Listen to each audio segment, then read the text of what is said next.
to our city council chambers. Madam Clerk, can you call the roll?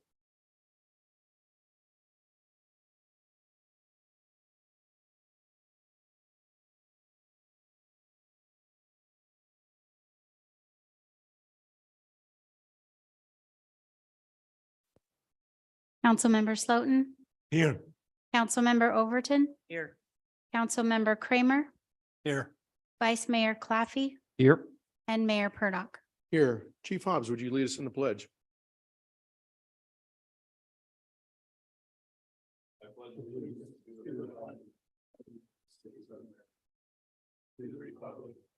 Stands one nation under God, indivisible, with liberty and justice for all.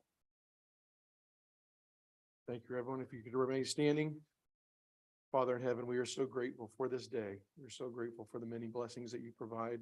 We ask that your spirit would be with us to lead us and guide us, that we may be doing the good work that you would have us do here in the city of Clearlake and the county of Lake. We ask for these things and give you the glory through your son, Jesus Christ, our Savior. Amen. Amen.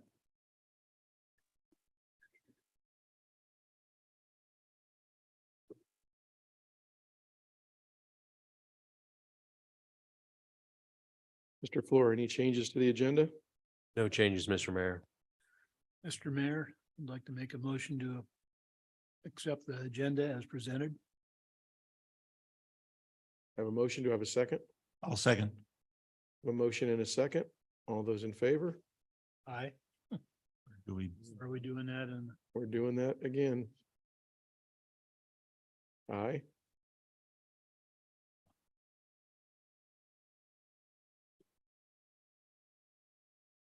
aye.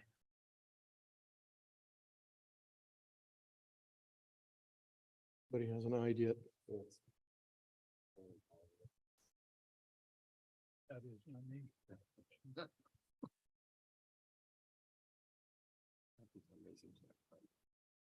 Aye.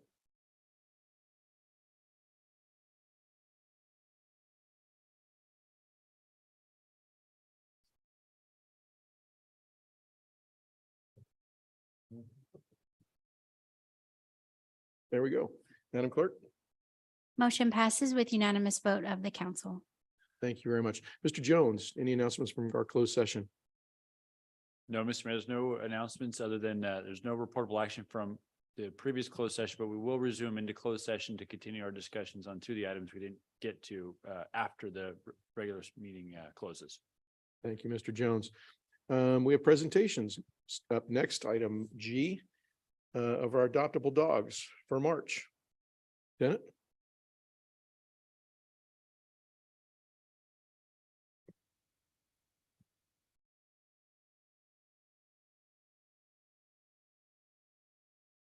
Welcome.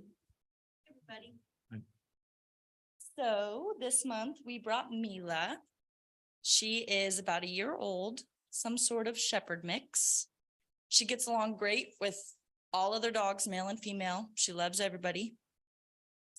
She's very polite. She knows many commands like sit, stay, down. She's potty trained and crate trained. She would probably do okay in a home with cats. She's a little unsure of them, but with proper introduction, she would most likely be okay. She loves to snuggle and will lay in your lap and beg you for belly rubs. She is spayed and up to date on all vaccinations. She's currently in foster, so if anybody is interested, let us know and we can bring her on site for meet and greets. Very good report. Thank you. Any questions? Was there talking to you earlier today, as you know, and we talked a little bit about the number of dogs in the shelter now. I think you came up with around 70 more or less. I don't know the exact number, Right. but it stayed More or probably about the same, yeah. Which is about what it was last month, as I recall. Mhm. We also talked about the number that the dogs that are on North Bay's website. I think 33 in the adoptable dog side, and you had mentioned that there's 18 still at our shelter that have been spayed and neutered and are eligible to go onto the adoptable dog website. probably not a fair question to ask you, but obviously the question is when will they go on that website? I didn't give you an exact number. It's kind of like a reference because I don't know off the top of my Yeah. head. There's a lot of dogs. It could be tomorrow, it could be in a couple days. I don't know. I'm not the one that puts them on the website. It could be behavioral, that they need to be, a couple more vaccinations, just anything like that. So, But as we discussed, going backwards, those same 33 dogs have been on the site for quite a while with no additions to it. I'd sure like to see, if not all of them, a big portion of those 18 put on there as well. of course, we do too. And I think you said the 10 dogs were actually sent to Petaluma yesterday. Yes, That's I a good have, thing. some information if you guys wanted to hear. So yeah, 10 dogs were transferred to Petaluma on the 10th of this month. That was a big help. Another good thing that happened is Trike got adopted, probably a week and a half, 2 weeks ago. He was at the shelter for a couple months, so it was really good to see him go. We've got some new foster applications that were put in, so hopefully soon we can get a few more dogs into foster. And our volunteers rock. Just about every day we have 1 to 2 volunteers walking dogs, which is a huge, huge help in getting these dogs exercised, as well as we have laundry and dishes volunteers too. So that is a big Great. help for us as well. With 70 dogs in there, I imagine it's a huge job to get them exercised, clean their pens and all those things that you have to do. I think there's probably, based on the numbers we've gone over so far, there's probably somewhere but around 35 dogs that are kind of in limbo. It sounds like they're not on the adoptable list on the website. They're not part of, part of them are this 18. But there's a significant number of dogs that are, like I said, are in limbo. What's happened to those dogs? What do you mean? Like, They're there, but they're not adoptable or not on the adoptable list yet. Maybe a few of them are in the foster list you just talked about. Mhm. I think they also on the website, they also have what's found dogs, I think is what it's called. Yes. I think there was only a couple, 3 from Clearlake that are on there. So should there not be some more on the found list? It's like these dogs are just out in the ether. And again, I'm not picking on you, but you're up there, so I'm asking the question. Thinking maybe Lieutenant Ryan might be standing behind there wanting to talk, but we'll give it to him. Okay. Thank Thank you, you. ladies. Thank you so much for bringing dog in.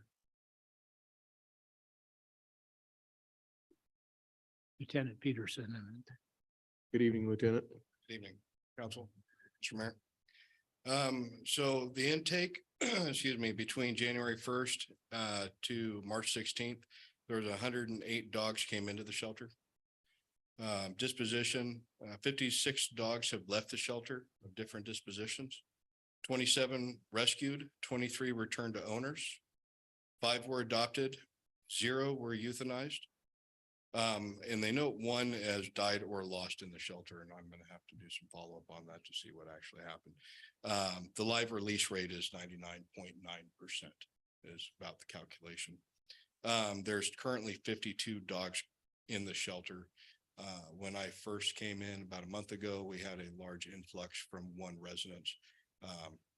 And I believe there was something like over 90 dogs in that shelter. So it's great that they've reduced the numbers back down to 52. So there's 52 in the shelter, not 70. No, currently from the numbers I got from Mark, from North Bay, there's 52 in the shelter. Really? So I know he was working on moving them to other shelters and finding other resources as well. So that's probably why the numbers have gone down. So to answer your questions regarding why they're dogs in limbo, I'm still transitioning. So those would be good questions for me to ask, of why it takes so long, and see if we can't find ways to streamline those ways of getting the dogs through those processes. I do know they still have to they may have medical reasons, they have to have vaccinations, and other. Well, actually, if there's actually only 52 in the shelter, then I don't think there's very many in limbo. Yeah.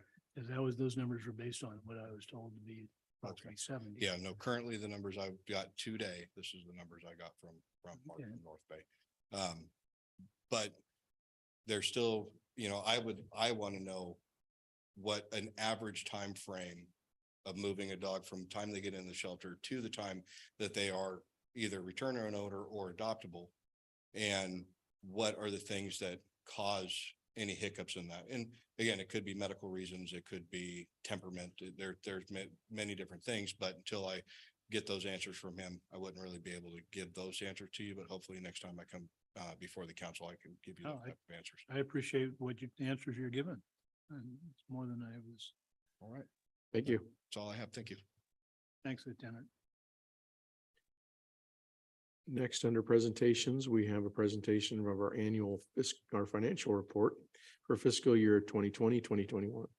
But I don't think that's right. Is it 2020, 2021? Okay, thank you.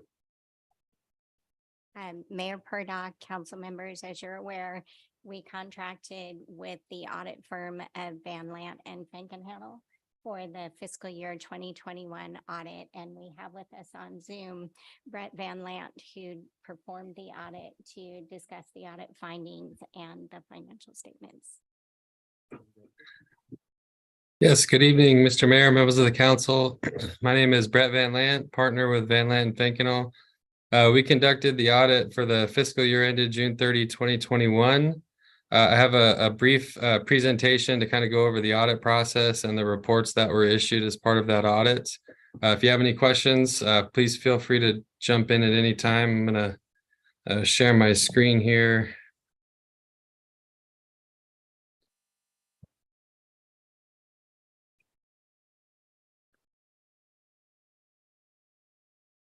You guys all see that?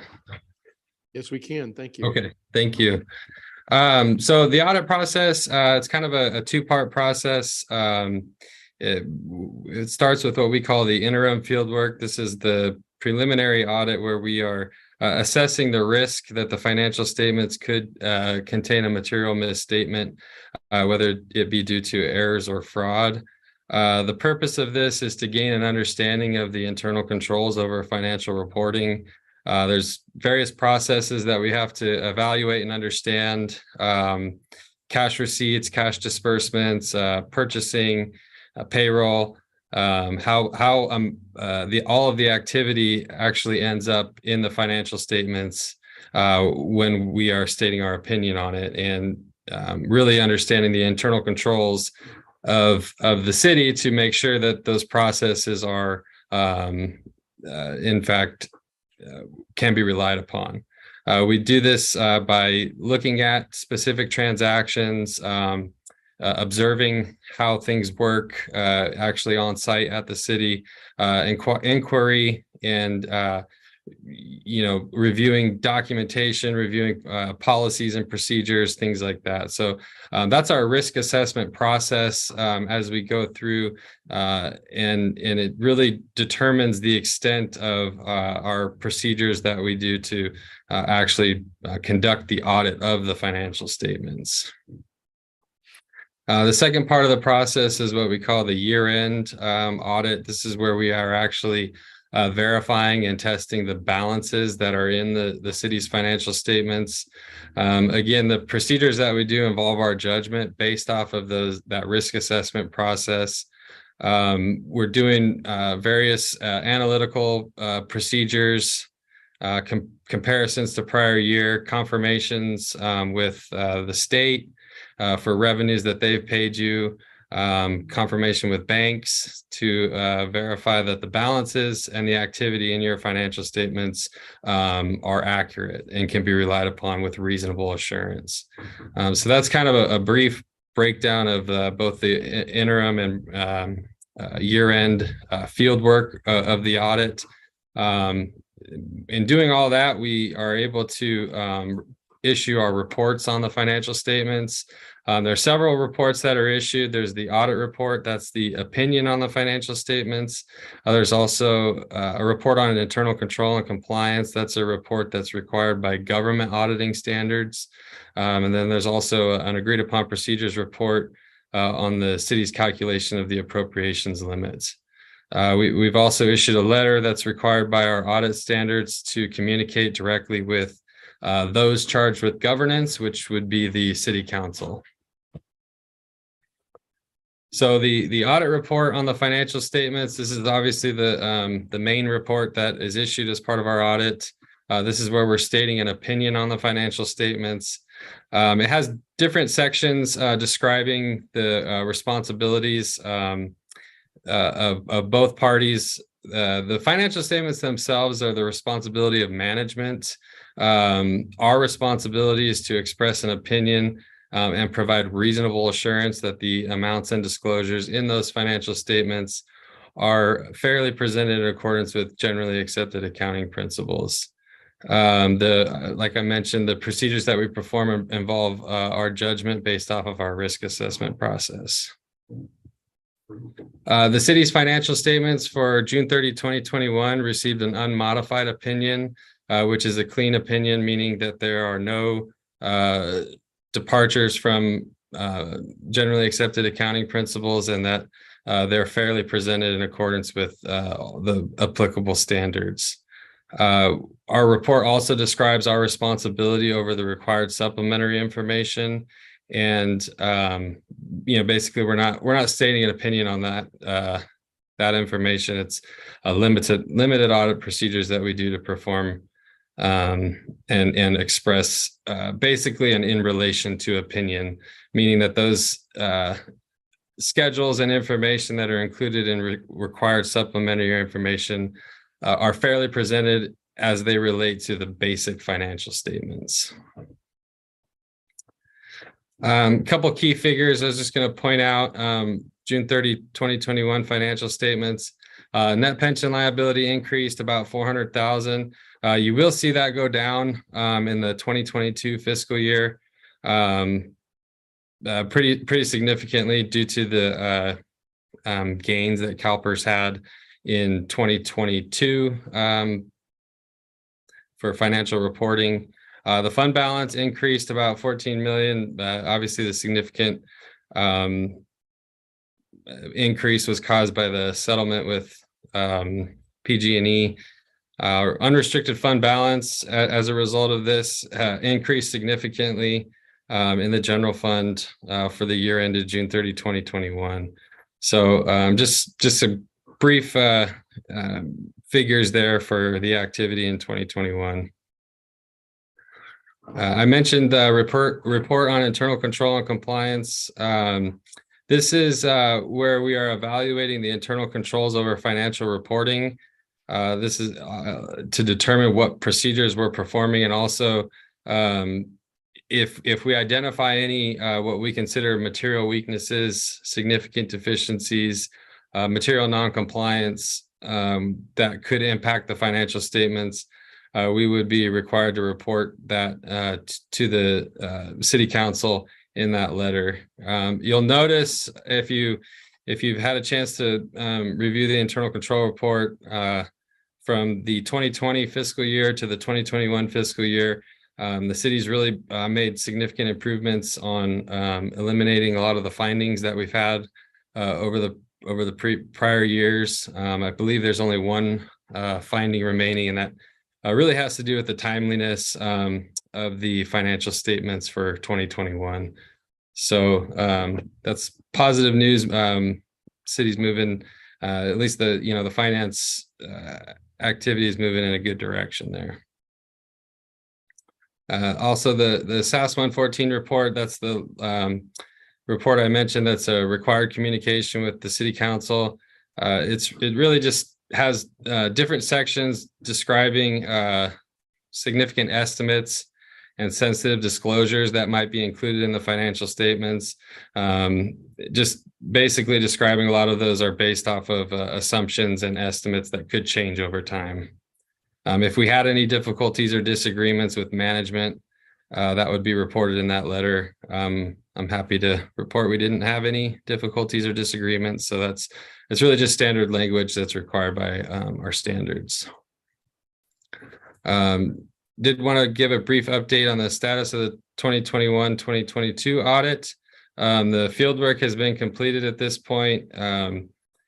staff, finance staff has provided a majority of all the schedules that we need in order to complete the audit. I believe there's just a couple things outstanding at this point, but we're very much farther ahead for the 2022 to be able to try to complete that in a timely manner. So we'll be reporting on that hopefully very soon to finish that audit. So I did want to thank city staff for their assistance. An audit is a lot of work on both parties, so I appreciate the help that they've given us to be able to accomplish this. And that concludes my presentation. If you have any questions, I'd be happy to go over those now. Thank you very much. Any questions for everybody's very pleased. Thank you, sir. We have no questions. Thank you. Have a good night. Thank you. Bless you, Vice Mayor. Next on the agenda is a presentation by the Public Education and Government, or PEG channel, and the PEG Board Annual Report. Mr. Sabatier. Thank you for coming in, sir. Good evening, Mayor, City Council members. Tonight I will make my first annual report. Usually you would see Mr. Ed Roby making these presentations to you. He is no longer part of the PEG board. He does show up from time to time, but he has taken on that task for many years in the past. So He served well, and we very much appreciate. I will do my best His to efforts. imitate Ed Roby. Please don't. You have the 3-minute thing up? And I see Thomas is in the room. Thank you for coming in, Thomas. Yes. Hello. Still working? Okay. Yeah, I've invited our station manager since he is a major part of the PEG board and the PEG station itself. So just to start off real quick, I am here for the annual update. In the annual update, once it's over, this is how we get paid by both cities and the county. So this is a very important task for us to take on. So appreciate you letting me do this. Our board members currently are for the city of Clearlake, Council or Vice Mayor David Claffey, in Lakeport, Michael Froyo, myself from the County of Lake, and we did just lose 2 seats. Brock Falkenberg and Denise Lustelo, who have been there for a long time, have both vacated their seats. There is currently a press release with a link of where to sign up for becoming a new member of the board. We are seeking somebody to represent education, just as Brock Falkenberg did so well, as we want to continue that tradition since PEG stands for Public Education and Government. Our station manager, Thomas DeWalt, right behind me, will come up and say a few words later. And then we also have a chief editor, Adam Giordino. And just to highlight, I took a long time on that side picture with all pictures of City of Clearlake stuff. That really took a long time. I just wanted to wow you a little bit here. Our budget is split in 2. We have an operating budget and we have a capital budget. Our operating budget is actually very small, which makes it really difficult to tackle a lot of things that we want to accomplish as a PEG board. Our revenues are approximately $32,500, of which I'll break down the major revenues. City of Clearlake provides $8,000, not a direct amount to us. It's actually an in-kind contribution. We have a station that is placed here that resides in City Hall. And also they do the financing for us, and really appreciate Kathy Wells. We've been working really well together ever since she's been here. The city of Lakeport provides $2,000 and the county of Lake $15,000. We also get other contributions through donations or through underwriting or other means, but those are our major revenue Don't streams. forget the studio at the senior center and the insurance that's provided. I was by the just going city to as ask well. about that. Did I forget to say et cetera? And do appreciate that. We can move on to the next, please. Our expenses are approximately $33,000. If you paid attention, it's a little bit more than our revenues. We got to work on that. But the major expenses we have, our station manager gets paid a monthly stipend, $12,000 total per year, and our editor, $4,800. And our facilities insurance, while it says it costs us $8,000, that's the exact same contribution that the city of Clearlake provides. So that in-kind contribution just kind of goes back to zero. And then there's other expenses. We obviously need our station office to be up to date with whatever printers or office supplies are needed and things of the kind. Our capital budget, our revenue comes from the pass-through. For those of you who have been here a while, you know that there was a long debate of finally getting the 1% of those who pay for cable to come directly to PEG TV. That pass-through was approved a while ago. I want to say 2012, 2010, something along those lines. And so approximately $58,250 comes from that. Obviously, the more people go into the internet streaming versus cable, the more we're going to see a drop. We are looking to hope for change, and we're going to be asking for change at the state level and at the federal level to see if maybe we can start getting the Mediacom internet 1%, not just a Mediacom cable. I have a feeling that will be a difficult task, but we got to ask. Our expenses is our biggest expense that we usually have is our equipment. We plan to spend about $64,938 on equipment this year. Our pass-through is an immense budget. Our operation budget had a rollover of approximately $25,000 to $30,000. Off the top of my head, I don't have the exact number. And that doesn't include the new revenues or the new expenses. So we had that rollover, and our capital budget had a rollover based on the latest. And I'm not going to quote Kathy on this one, but we believe it's around $300,000 that is in our capital budget. So we're looking at what is our next step on what we can do, because we have funding to either provide somebody a studio, maybe our schools, or to create much better broadcasting abilities for PEG. So we'll see what comes out of our follow-up meetings that we will have.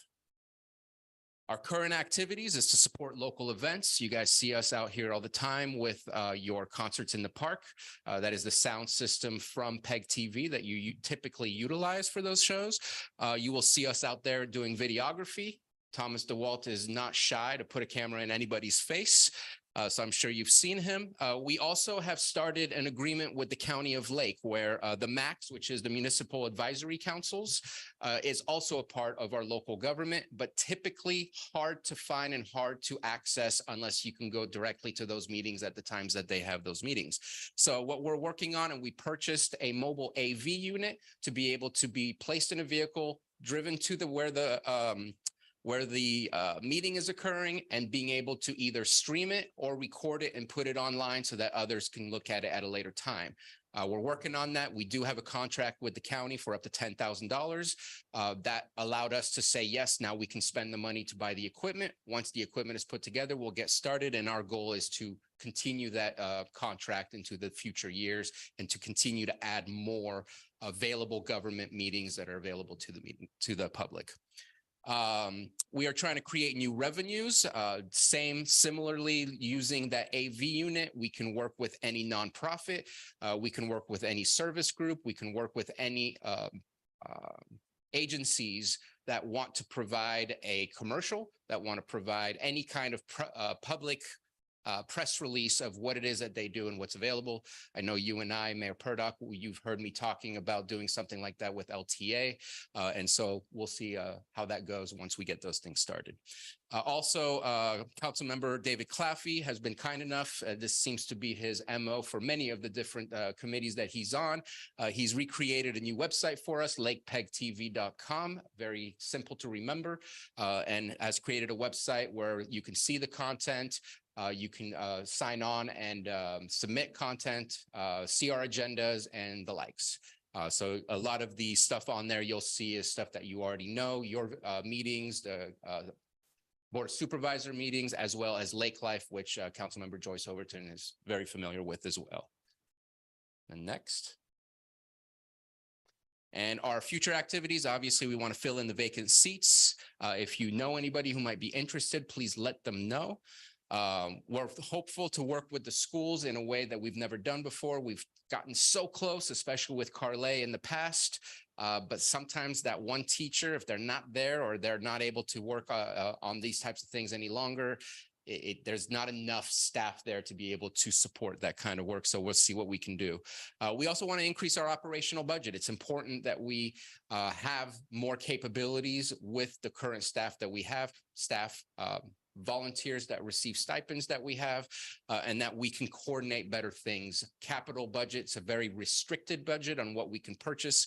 And so we'd like to see an increase in operational budget. Obviously, we want to see an increase in memberships and viewers, which I'm sure Thomas DeWalt will talk to you about the increase we have already seen in our viewers.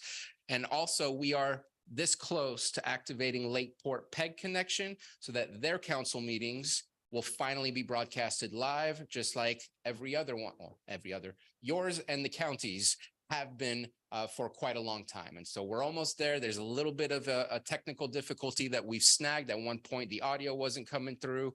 Now it did, but it's not perfect. So we're almost there, which means that County Board of Supervisors will have to stop at 6 p.m. on a Tuesday when there's a Lakeport meeting, which will really help us out because we need those time limits. That's pretty much it. I think that's my last slide. And I will let Thomas DeWalt speak about what he does and the increases we've seen in the past year. Thank you, sir. Good evening, council. First of all, I want to thank all of you office personnel who work here and been putting up with all of the boxes that we have. That's the AV equipment that we've been talking about. One of the yeah, Merry Christmas. One of the issues that we've been talking about, not just the audio deal, but a video deal, it's part of licensing. We're getting it all straightened out and working on it. And so going forward, Joyce and I logged 12 episodes last year of the show Lake Live. So Yay. for that. We're already into our second episode this year. Not to mention we did 4 other side pieces. Those of you who haven't been to our YouTube station, it's very easy. It's at Lake Life 707. Type that in the search bar and it pops up. We've got many shows. I think 8 shows this year. With PEG TV, we'll be setting up the sound equipment. We've got lots of other events, of course, working along with Tina, the recreation department, the cornhole tournament, these will be all events that we'll be out filming. And of course, I'm excited to interview any and all. And I think Russ, you're on our list coming up here pretty soon for an episode. And what am I missing? Anything? No, I think that's it. Oh, like you said, the municipal area council meetings, the town hall meetings will be able to go mobile and go on site. There is a few little things we have to go and check out. Site locations, internet is very important for this streaming thing to work. So that's where we're at. Thanks, folks. Thank you, Thomas. And just want to add one last thing. I'm going to be going to the city of Lakeport and presenting as well to the Board of Supervisors. The city of Clearlake absolutely takes full advantage of PEG TV and what it has to offer. I'm going to be asking the other municipalities to take the same advantage as well. The sound system is for everybody to utilize. The AV unit is for everybody to utilize, including yourselves. We do a lot of work here because the majority of the people on the committee live here, but we want to make sure to share the resources and make sure everybody has the same access. So if you have any questions. Any questions for Bruno? It was 3 minutes, right? One. Yeah, right. And I agree, definitely agree that we need to go to the state and change, what's happening with the cable thing. I bought that stuff at the state level when they were trying to take our franchise tax fees totally away from us. So, and was the forefront of trying to, me and a few others that were on the board. We need to put that forward really soon because this is getting more and more where it's going to get less and less money. And, I would not want to see this go away. I think that we have a great thing that's been moving forward and just keeps moving forward. So, I think we need to be talking to Cecilia and seeing what we can do to try to get that, changed because it takes like 2, 3 years, 4 years to even get a law up to even change. So I think that.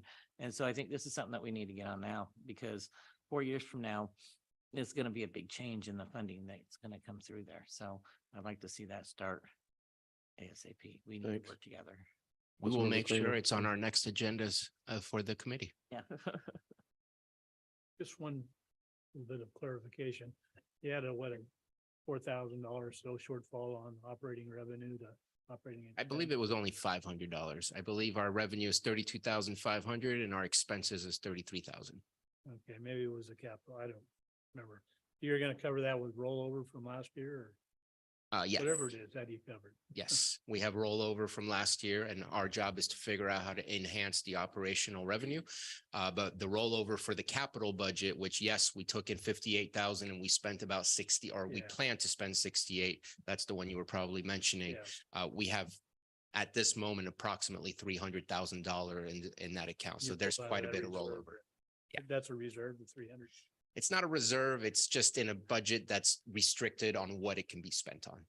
Only for But I equipment. think having a reserve is probably going to be key for us to ensure that just like any other committee or JPA, But that can't be used for operational costs. that's one of the Capital. asks I think we need to make to the state because We're the only ones that don't use it for operational. I mean, it is designated to not be, but we are the only ones that I have ever talked to that does not use that for salaries.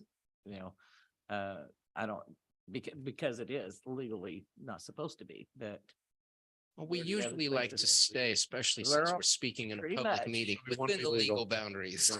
So next question, kind of along the lines of what Councilmember Kramer asked. If Lakeport comes on board, obviously they'll be paying a certain amount. Will that get you to your operational goals to cover costs? So Lakeport already pays $2,000 per year. Clearlake pays 8,000 in kind contributions. The Would thing theirs that increase? the city of Lakeport will have to figure out, for example, the county pays Sam Houston to be their Mhm. videographer, which directly feeds into PEG. Thomas DeWalt is here doing the videography for you, which in this moment in time is seen as part of the in-kind contribution where you're not really paying him because it's an exchange of sorts. Mhm. The city of Lakeport's going to have to find somebody to be able to make that happen. I'm not sure if that will be Nick Walker, the assistant city manager, or if they will find someone else to make that happen. But it has to be see. consistent, as you know, and I know. Leaving it alone and not having somebody behind the station is not always the best idea. Right. We consider it an exchange for having to deal with all of Thomas's boxes.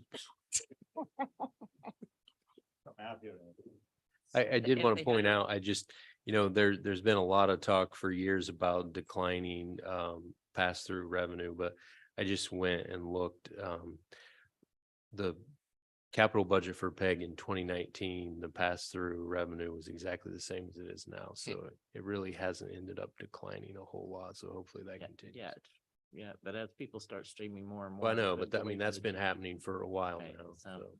So I just, Those I are the have a- ones that really like their cable. yeah, do you guys have a, where somebody can, be a sponsor of PEG on your website? We do have or if it's a underwriting, yes. Underwriting, and how do you guys market that?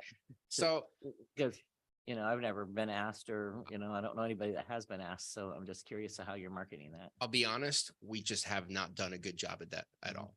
And one of the things that we're aiming for is content first and foremost. If we can Right. show that there's some good local content that's being provided, then we can really look for the underwriters. Some of the stuff we use is free source material that's available for any PEG TV to show. And after that, we fill in the gaps with the government meetings and with the other content that we do have, but it's very limited. And so our goal is to really extend that type of content. And then hopefully we can start really influencing our underwriters to see what content there is for them to, or persuade is probably the better word to use, persuade our underwriters to go ahead and chip in because of the content that's there. Yeah. If I could just make a suggestion, I know our county superintendent of schools, Brock Falkenberg, was on for a number of years. It's great working with him when I served on PEG board. He had a lot of great ideas and that. I'm curious if you reached out to other smaller superintendents of the local districts, see if maybe we could get some participation, if not from them, maybe from one of their staff. I It'd be know great that to I have ha- a couple. I had reached out to specific individuals, not to other superintendents, but I will take that advice and go with that. Good. Hope it pays out. Thank you, sir. That's a quick clarification. I just wanted to note that the 304,000 fund balance was at the end of January. The fund balance for the capital account at the end of February is 270,000. It was the total between operational that I was seeing. It was such a good number and I went with it, but she's right. It was 270 and 34. Thank you, Vernon. Thank you very much. Very good. Moving on to item I, our consent to, public comment. I went a little too far. Public comment is a time for any member of the public to come up and address the city council on an item not on our agenda. Please remember that the Brown Act, with limited exceptions, does not allow us to discuss or answer questions you might pose, but we might be able to direct those questions or comments to staff if appropriate. Is there any member of the public here wanting to make public comment? Seeing none, is there anyone on Zoom, Madam Clerk? There are no hands raised on the Zoom, Mr. Mayor. Very good. Then I will close public comment and move on to item I, our consent agenda. Any member of the council wishing to discuss an item on the consent agenda? Very good. Do I have a motion? I move that we approve the consent agenda as presented. And I second that. I have a motion by Councilmember Slotin, seconded by Councilmember Kramer. All those in favor? Aye.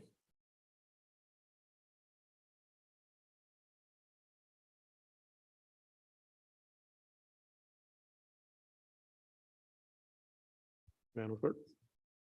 Motion passes with unanimous vote of the council. Very good. Moving on to item J, our business.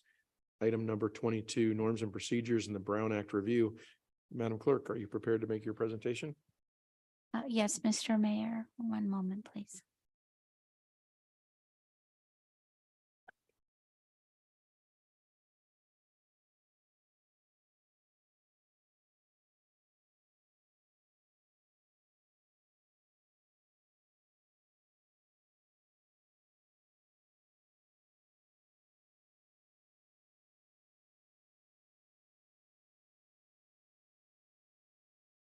All right. Honorable Mayor and council members, as you are aware, we go through the norms and procedures once a year. And due to the changes in the Brown Act, we're bringing forward some additional information for the council.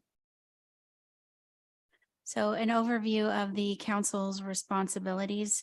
The city was incorporated in 1980 as a general law city, which means that we follow the state government codes and regulations.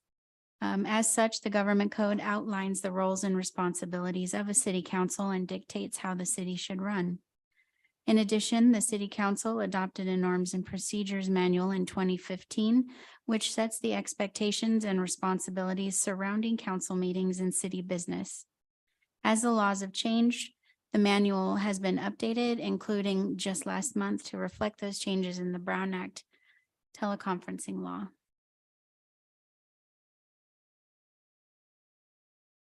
So an overview of the city manager's responsibilities. The city manager is responsible for preparation of the budget, for recruitment, hiring, and supervision of personnel, contractors, and consultants. The city manager implements the city council's policies, programs, and public services. The city manager also provides professional advice on policy manuals, intergovernmental affairs, economic development, and environmental issues, and handles the day-to-day management of the city business and city personnel. Some administrative matters within the norms and procedures. A general overview states that any city council correspondence, which goes out on official letterhead, should be reviewed by the council prior to releasing it, approved by the council. Council members shall make a good faith effort to attend all regional board meetings that require a quorum.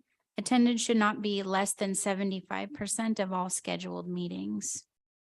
In addition, AB 1234 is required of all elected and city officials designated by the state law and the Conflict of Interest Code every 2 years to take 2 hours of ethics training, which is available for free online at the FPPC's website. Additionally, there is anti-harassment training according to AB 1661, which is required also of elected and city officials. Again, that is every 2 years and it is 2 hours. And we also provide that through online training. There were some changes to campaign contribution law, which I'll hand over to City Attorney Jones to explain those. Yes, thank you very much. So, Mr. Mayor, members of the council, the campaign contribution law, which was SB 1439, came into effect just this past January on the 1st. And I thought it was important to specifically talk about it because there are some pretty significant changes when it comes to your campaign contributions. What it says is that if anybody has contributed to your campaign $250 or more within the last year, you can't vote on an item related to that individual or their group. What the Attorney General or the FPPC did do is clarify whether that's retroactive back into 2022, and it's not. So any of you, well, I guess we didn't really have an election before, but if you were still raising money and you got campaign contribution in 2022, you wouldn't need to recuse yourself should a vote come up. But really coming into 2024, when there's another election cycle, it's something to be aware of about accepting those contributions because you may have to recuse yourself from a vote related to that. So that's the update on 1429. So back over to our city clerk. All right, thank you. The council majority gives direction to the city manager and the city attorney. Those two positions are appointed directly by the city council. The council members work through the city manager or the city attorney on issues or concerns or questions. This is to allow the senior professional staff with the proper education, training, and experience, knowledge of issues, laws, and the council's policies to coordinate a full and complete response. And it reduces error or misunderstandings by staff members not necessarily knowledgeable on all issues. Individual requests for information should be made to the city manager or the city clerk. Requests taking more than 1 hour of staff time must be approved at a city council meeting by a majority vote of the council. Irrespective of time, council member information requests should be limited to 3 to 5 requests per week. The meeting and posting notices and agendas are governed by the Brown Act. Public participation is allowed through Zoom, in person, and via email. All meetings allow for broadcasting and are simulcasted on the city's YouTube channel, TV8's YouTube channel, and the PEG Channel 8. The updates to the 2023 Brown Act teleconferencing regulations. Teleconferencing is allowed as it was prior to COVID, which means that if a council member wishes or planning commissioner, any legislative body or committee, Brown Act committee, if a member wishes to teleconference, they can do so if it's posted on the agenda, the address where the member will be, and the agenda is posted at the site where the member is located and plans to teleconference in. At that point, the Brown Act states that the member must allow members of the public to come in and make public comment and listen to the meeting in this public place. For example, if a council member wishes to teleconference in from a hotel that perhaps they are staying at on city business or otherwise, the agenda must be posted 72 hours ahead of time at this hotel. And if they are in their hotel room or in the hotel lobby, they must allow the public to make public comment there and view the meeting along with them. There are special circumstances where a member can teleconference in without following those specific regulations. And those are just cause or emergency situations. The majority in these just cause or emergency situations, the majority of the council must be physically present in the chambers. The public must be able to participate via Zoom. And for just cause or emergency circumstances only apply to the following. If the member has a child or family caregiving need, if the member has a contagious illness, if there is a physical or mental disability need for the member, if the member's traveling while on official city business. So specifically while on official city business, not on, vacation or something like that. An emergency is defined as a physical or family medical emergency. Now, in these cases, the agenda does not have to be posted prior to the meeting. The member does not have to allow the public to come into the meeting area where the member is. However, members cannot do it more than twice per calendar year, or for longer than 3 consecutive months, or for 20% or more of the regular meetings. They must disclose any other adults in the room and their general relationship to the council member. So as you can see, there are some specific limitations to that just cause or emergency exception to the teleconferencing rule. And staff asks that if the plan is to take advantage or use those specific regulations, that you contact staff ahead of time and we can discuss the logistics if possible. So regular meetings, once per year, the council approves the calendar meeting schedule. Usually the last meeting in December, we plan ahead for the council meetings of the following year. According to the norms and procedures, regular meetings are terminated at 10 p.m.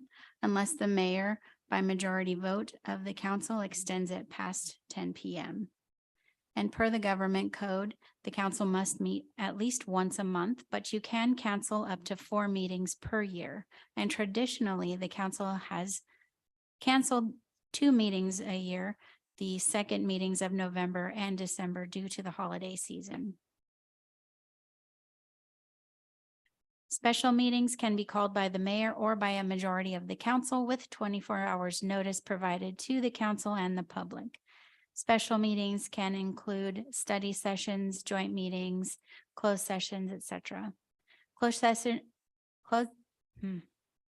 Closed sessions are meetings of the council to discuss city business in private consultation with the city attorney as authorized under the Brown Act. Emergency meetings can be called to deal with emergency situations. And if fewer than 3 members appear at a meeting, the meeting would be adjourned to a later date. All right, council discussion. Any briefings involving a majority of the council must be open to the public and properly noticed. An exception to this would be an informational or advisory memo to the council that would not violate the Brown Act. And for example, that would be an email from staff to the council. However, keep in mind that those memos may be a public record. And as we've stated before, it's best that the council does not hit reply all to any emails received because that may be inadvertently causing a Brown Act issue. Council cannot meet to discuss outside of a properly noticed meeting with a few exceptions. For example, the League of California Cities Annual Conference, community meetings, meetings of other legislative bodies such as the Board of Supervisors, or in social or ceremonial events. But the council must avoid talking about city business while at the event. All right. Let's talk about violations of the Brown Act and how to avoid them. A serial meeting can occur when a majority of the council members have communicated about an issue outside of an agendized meeting and have developed a collective opinion. That can develop when council members have either directly or indirectly heard each other's opinion on an issue enough to develop an agreement on the topic outside of this agendized meeting. So for example, one type of Brown Act violation is called a daisy chain meeting. And that occurs when council member 1 calls council member 2, and then council member 2 calls council member 3, and then so on. 3 calls 4, and eventually everyone's talking in what's called a daisy chain meeting and talking about city business. So that is a violation. So be aware that when you are talking with other council members, you are allowed to talk with one other, but being aware that that one other then can only talk to you. So let's talk about hub and spoke meetings. And that can happen when employee A calls a council member 1 to discuss the topic, then council member 2 and 3 telling each council member what the other council member opinions are on the subject. And that can include, like I said before, email communications, and has case law developed into a regulation of social media posting. So when you are posting on social media, it's important to not respond directly to a fellow member of your legislative body, including with emojis, because that is a Brown Act violation. All right. So the mayor and vice mayor selection process. The mayor and vice mayor, as you know, are chosen annually at the December meeting by motion and majority vote. The mayor and vice mayor serve January 1st through December 31st.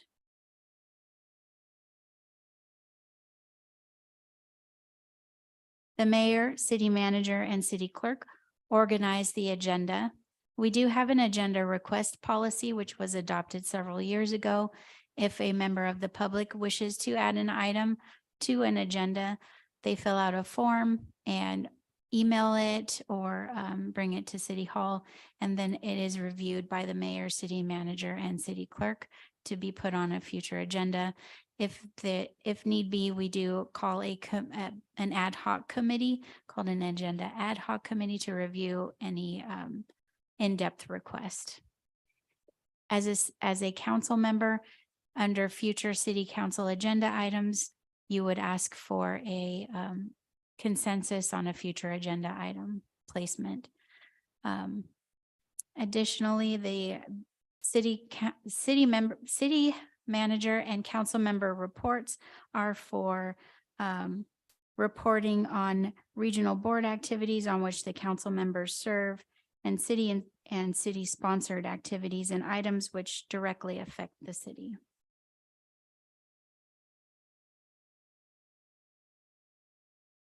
One change to the Brown Act, which is effective in 23.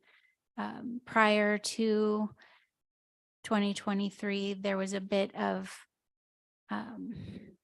confusion on materials which were distributed within 72 hours of a meeting being available immediately to the public. This was clarified recently, which states now that supplementary materials distributed within 72 hours of a meeting can be made available on the city website immediately, and then copies made available the next business day at City Hall. The mayor has the responsibility of controlling and expediting the discussion. A council member who has been recognized to speak on a question has the right to the undivided attention of the council. It is the duty of the mayor to keep the subject clearly before the members, to rule out any irrelevant discussion, and to restate the question whenever necessary. And the city manager is the sergeant at arms. The city council conducts meetings according to a slightly modified Rosenberg's Rule of Order, which are a simplified version of parliamentary procedure, and Robert's Rules of Order. So Rosenberg's Rules of Order state that the rules should establish order, the rules should be clear, user-friendly, and should enforce the will of the majority while protecting the rights of the minority.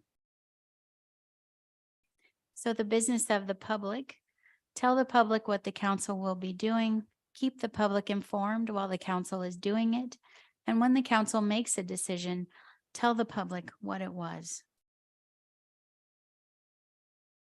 The mayor announces the agenda item number for agenda item discussions, states the agenda item subject, and the format for considering the item. At that point, the staff report is given. The mayor asks if there's any technical questions for staff and then invites public comment.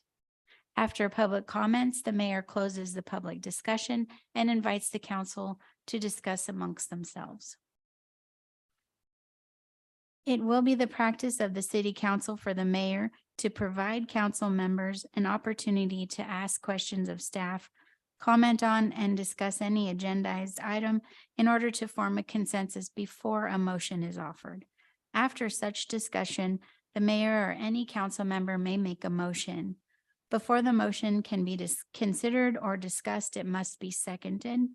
And once a motion has been properly made and seconded, the mayor shall open up the discussion, offering first opportunity to speak to the moving party, and thereafter any council member recognized by the mayor. Customarily, the mayor will take the floor after all other council members have been given the opportunity to speak. There are three basic motions. One that puts forward a decision for the council's consideration, which is the basic motion. There's also the motion to amend, or a friendly amendment as it normally happens, which changes the basic motion, either one, at the request of the motion maker, or two, at another council member's suggestion and with the consent of the council member who seconded.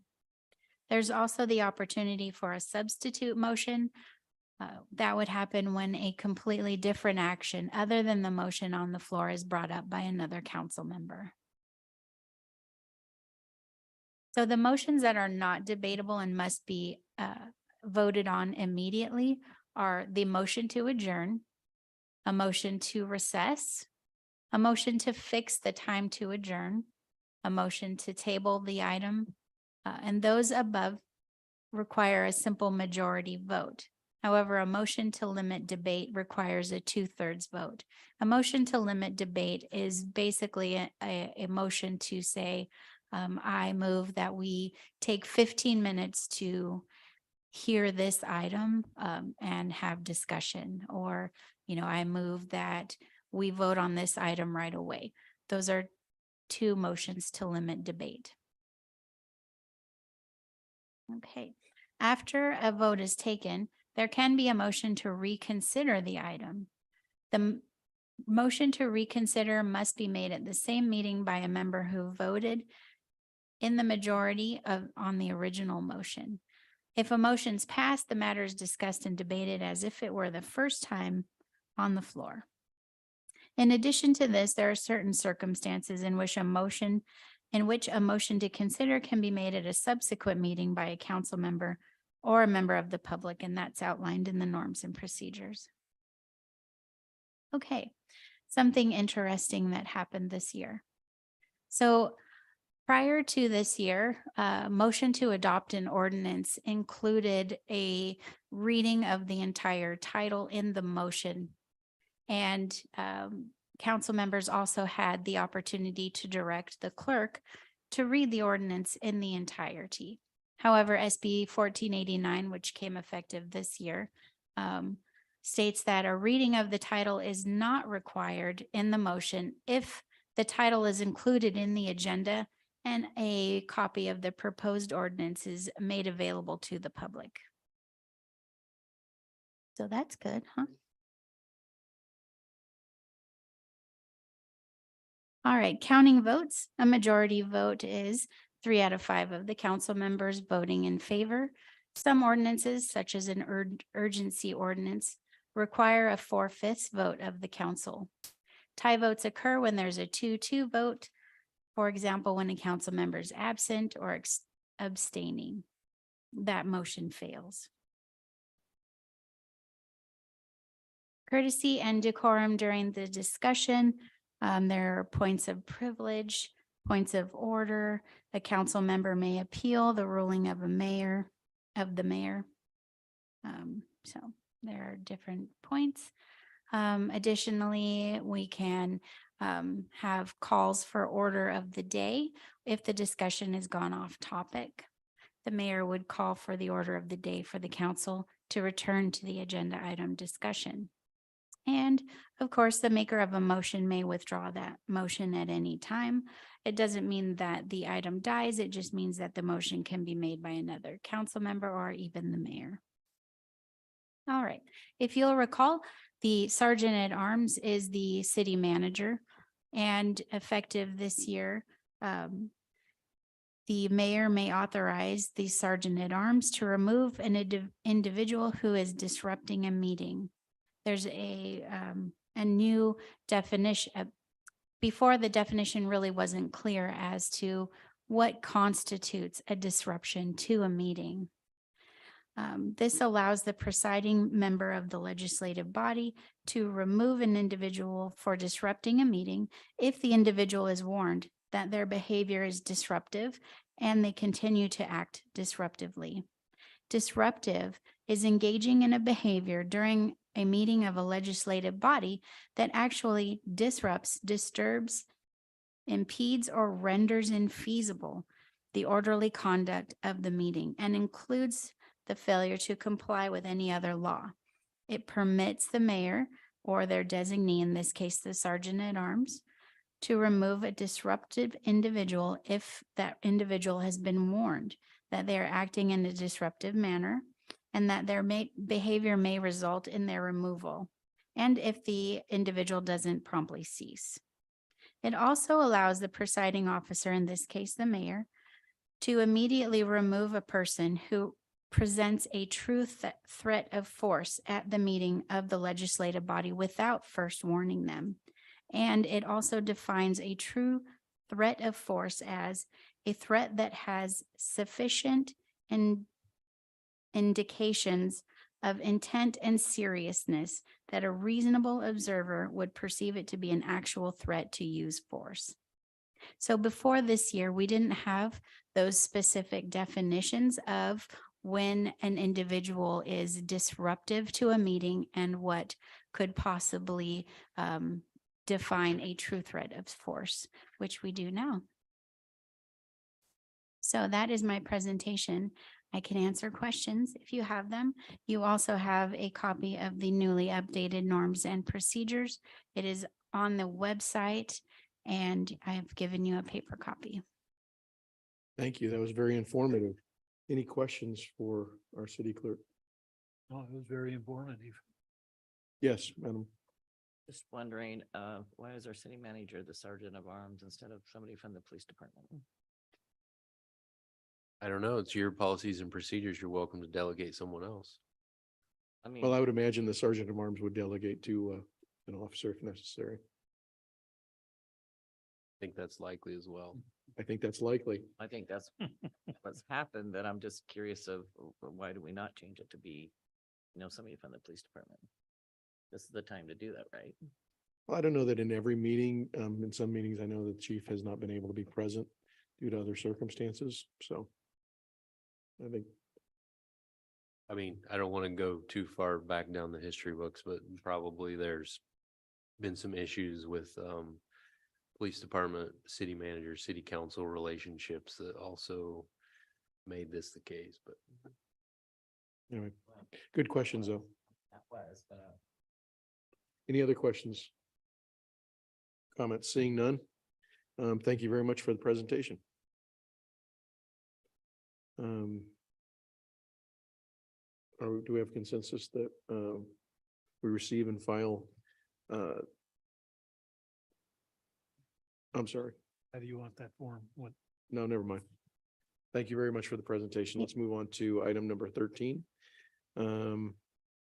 Which is discussion regarding community project funding at the request through Congressman Mike Thompson's office. Mr. Flora. yes, Mr. Mayor, council members. So hopefully you've had the chance to review this item. The staff report and various attachments weren't included until I think it was yesterday because of the timing on some issues related to this. So there's a little bit of a description of the process.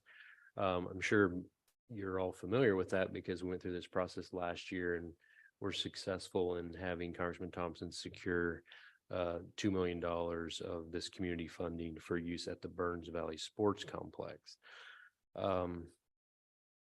And so I guess just a couple of weeks ago, we received the materials again from Congressman's office about this opportunity.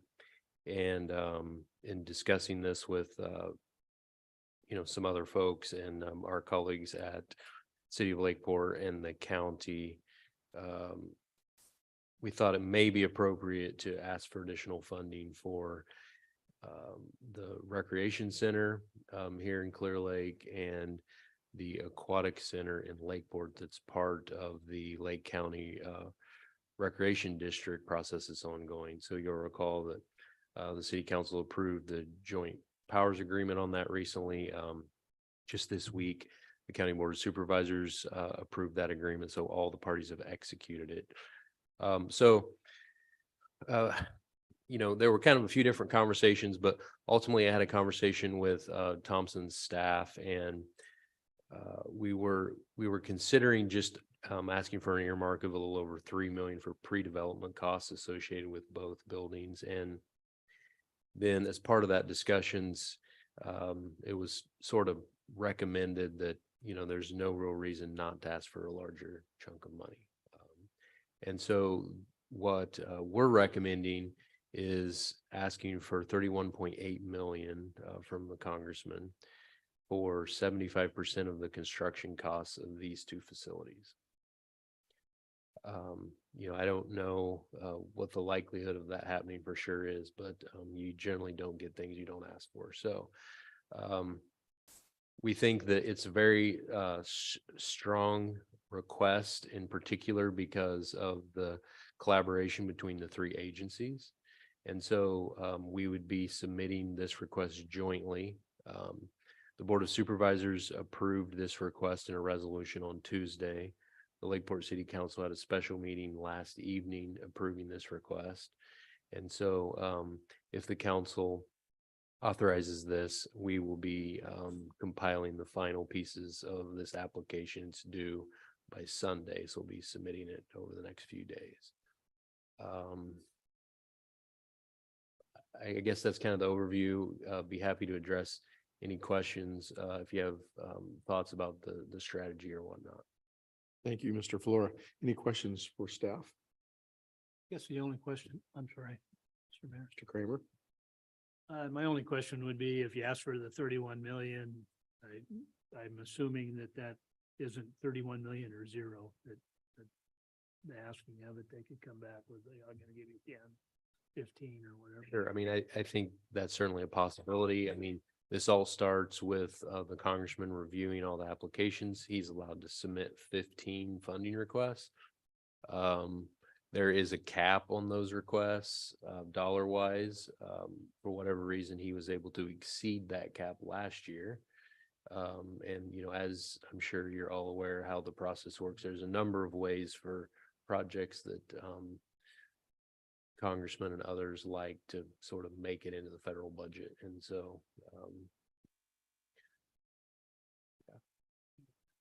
Thank you. Any other questions, Councilmember Overton? Well, I really feel this is where jointly doing things together benefits us, as we can go and ask for more money, because I think this will he can present this also at the federal level as a whole county operation instead of just a small portion of one city. And that just, to me, I think that makes us look better as doing it as a county. So I definitely say go ask for it. It's absolutely the way to go. If you don't ask, you can't get. well, and I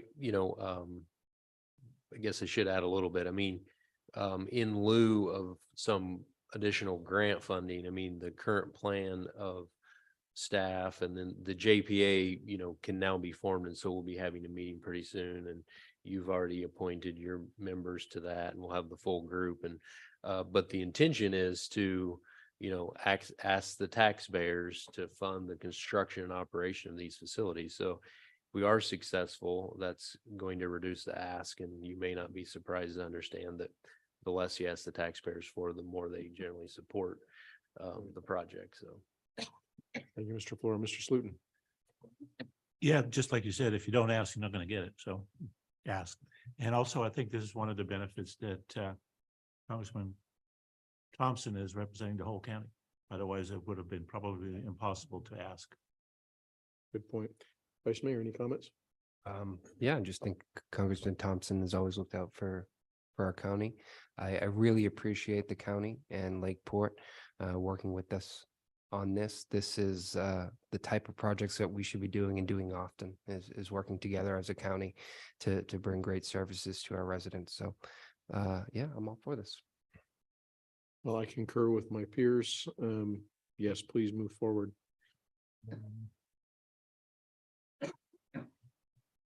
Anyone want to take? We gotta ask public. Oh, I apologize. Yeah. Any comments from the public on this item? Anyone on Zoom, Madam Clerk? There are no hands raised on the Zoom, Mr. Mayor. Okay, Thank you. Mr. Mayor. Then I'll bring it back. Mr. Mayor, I'd like to make a motion and I'm gonna. I caught that about not having to read the by title only, but I'm going to read it anyway, if that's all right. I'd like to make a motion to approve resolution number 2023-16, a resolution of the City Council of Clearlake of the City of Clearlake to submit the Recreation Center and Aquatic Community Swim Center project for consideration as a community project funding proposal. I'll second that. I have a motion by Councilmember Kramer, seconded by Councilmember Slotin.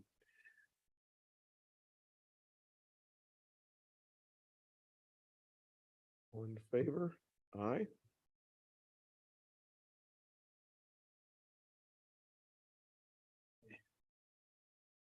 Motion passes with unanimous vote of the council. Thank you, Madam Clerk. All right, moving on to item K, City Manager and Councilmember reports. Mr. Flora. Yeah, Mr. Mayor, council members, a couple other funding items first. So last year's community funding proposal just got noticed this week finally. That they're going to be starting to work on the NEPA process, which is the Federal Environmental Review process. So it's a little different than CEQA, where we were the lead agency on that, but the federal funding agency will do that. So we'll coordinate with them to get what information is necessary, and that process will continue as we work on overall design. I think I mentioned this in one of my reports previously, but HCD has a funding source called the Infrastructure Infill Grant Funding. We applied for a little over 13 million of that recently. And this came out of a need to help support some of the housing projects that are underway in the city. And because of the requirements of the grant, we're able to come up with a plan that really potentially maximizes our use of that funding. So this would be a pretty extensive project along Old Highway 53, utility upgrades, adding curb gutter and sidewalks, and stretching from the area where some of the old mobile home parks are all the way north up to the housing project that's currently under construction just north of Davis. So the way the process works, we submit a letter of intent, and then HCD picks the projects that they like and invite them to apply for the final sort of application phase. And there's 105 million of funding statewide under this. It's kind of a rural pot, and there's a number of other pots, but this one has 105 million. There were over 750 million in requests, but they invited us to move to the next round. So I feel like we're probably in a pretty favorable position at this point moving forward. So we'll keep you updated as that continues. There's one of our free dump days that is funded through our Clean California grant, have been happening monthly this year. The April one is happening at Redbud Park this Saturday. You do have to register.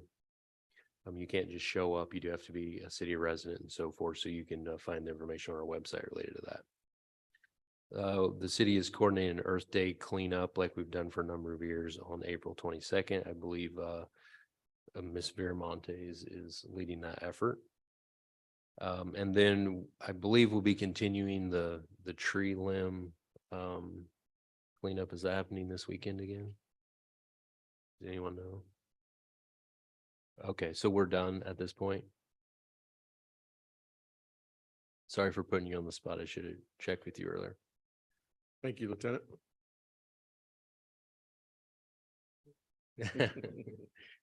So we were originally scheduled to have like 2 dumpsters. I think we only had 6 of the over 100 slots not show up.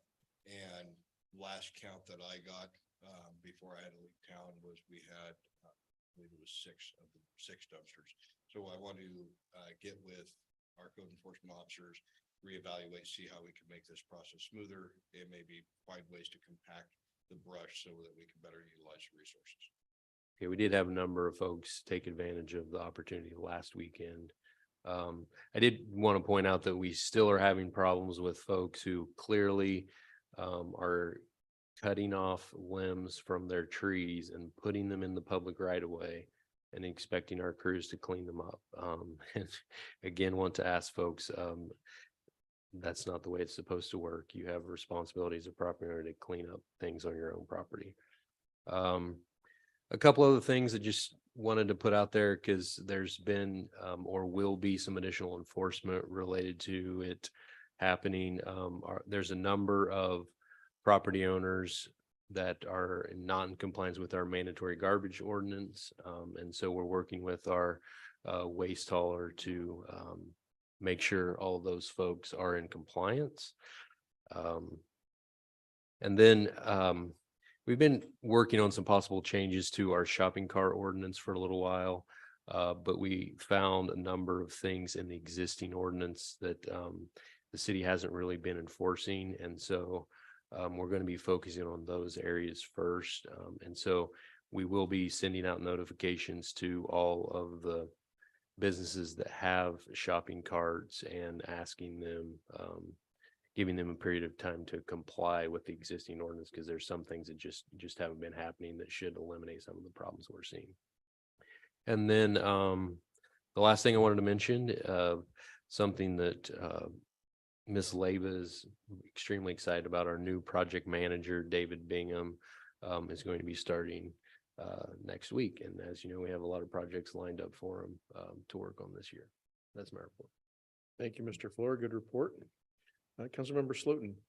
The only thing I attended was the LAFCO meeting yesterday, kind of a small agenda, some talk on the Williamson Act, which really doesn't affect us. And I think that was about it. We approved a budget, and Mayor Purdock was also there as the attendant and as the alternate. That's it. Thank you, sir.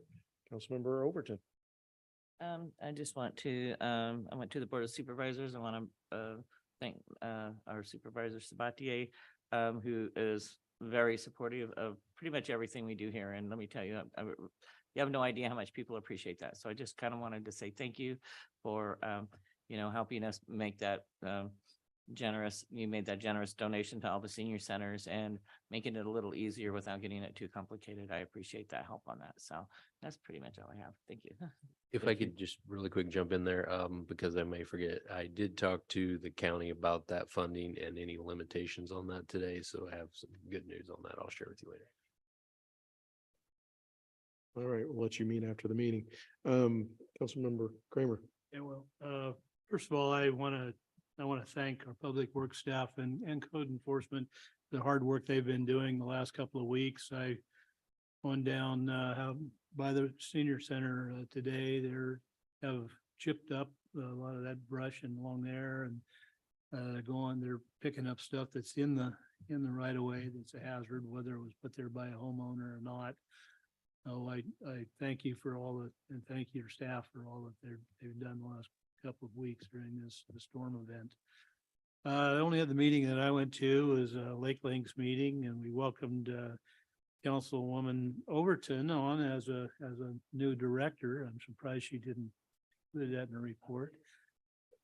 But we just had two items. It's an ongoing discussion of our volunteer driver program, insurance needs. This is where I'm really excited to have you on our board, because you know a heck of a lot more about it than I do. And I just back listening to you, come up with suggestions that might help us get through that. So I appreciate your doing that. The other thing we talked about was we awarded a contract to build or rebuild our website. Thank you, Mr. Kramer. Vice Mayor. I had a few meetings canceled due to weather, so I think nothing to report at this time, Mr. Mayor. Thank you. Yeah, I did attend the LAFCO meeting as the alternate. Had a good discussion. It's always enlightening. And then at 1 o'clock yesterday afternoon, I attended the AVA meeting. And we've all reached consensus that we are not funded well enough to deal with the vehicle abatements that are necessary, not just in the city of Clearlake, but countywide. I appreciate the staff for the county preparing all the reports and doing our minutes and helping us to conduct business that helps not just the city, but the county and the city of Lakeport as well. I would like to mention an upcoming event for all of our businesses. Whether a member of the Clear Lake Chamber or not, we're having our general membership dinner at the Greenview, April 4th, beginning at social at 5:30, dinner at 6. And our guest of honor speaker will be our city manager, Mr. Flora, talking about the great work that we're doing here in the city. So I hope everyone can come to that. That concludes my report. Does anyone have any future agenda items you'd like to bring to the table? Very well. Seeing none, then I make a motion, we adjourn. Second. All those in favor? And we will return to closed session in 3 minutes. Is that April 4th? April 4th. At the Greenview in Hidden Valley. April 4th? Yeah, April 4th.